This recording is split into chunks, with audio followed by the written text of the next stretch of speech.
Assalamualaikum warahmatullahi wabarakatuh. Pada kesempatan kali ini saya kembali melanjutkan pembahasan soal-soal mengenai kisi-kisi materi SKB CPNS Formasi Pengelola Pengadaan Barang dan Jasa. Bagi teman-teman yang ingin modul, silakan WA ke nomor saya yang ada di profil dashboard.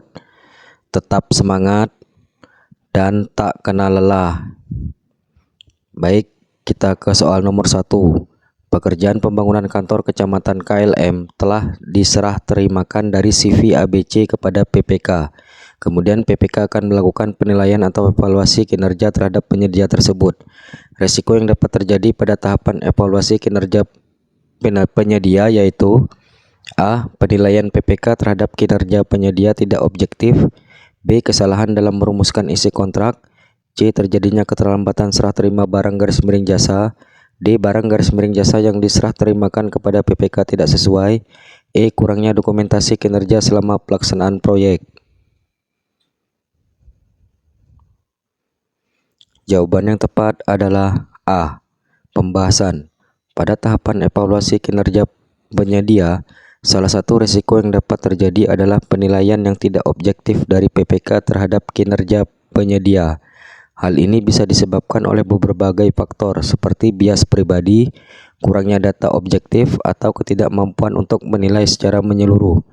Penilaian yang tidak objektif dapat berdampak negatif pada proses evaluasi dan kepercayaan antara pihak-pihak yang terlibat.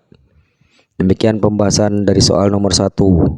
Soal nomor 2. Pokja Pemilihan akan melakukan review terhadap dokumen persiapan untuk pengadaan perangkat medis di bagian administrasi kota ABC dengan nilai 350 juta. Pokja Pemilihan ditugaskan untuk mereview dokumen persiapan tersebut.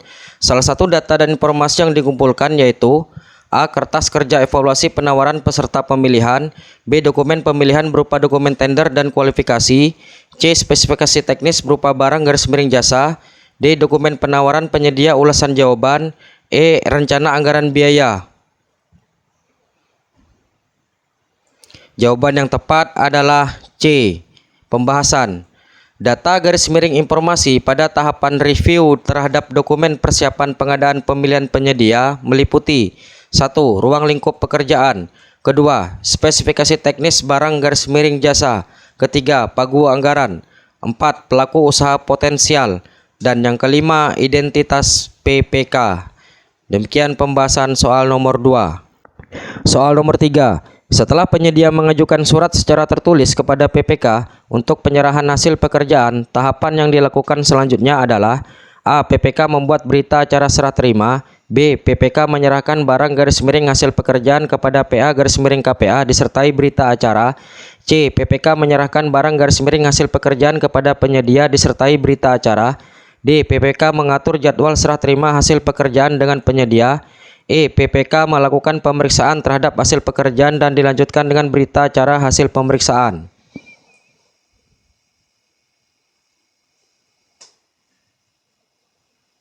Jawaban yang tepat adalah E. Penjelasan.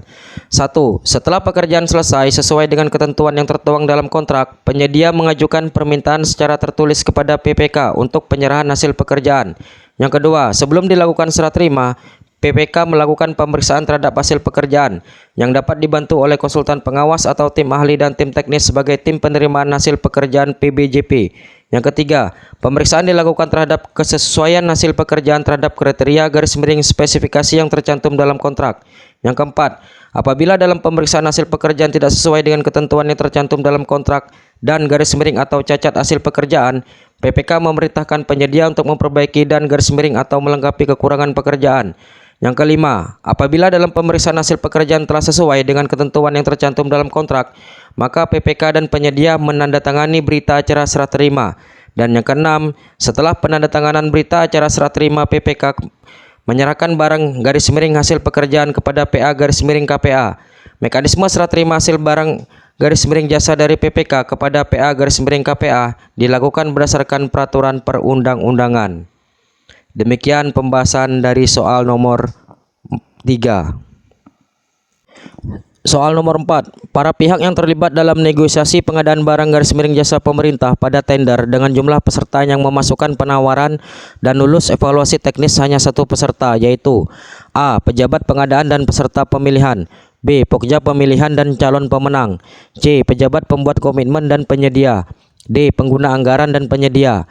E. PPK dan direktur utama perusahaan.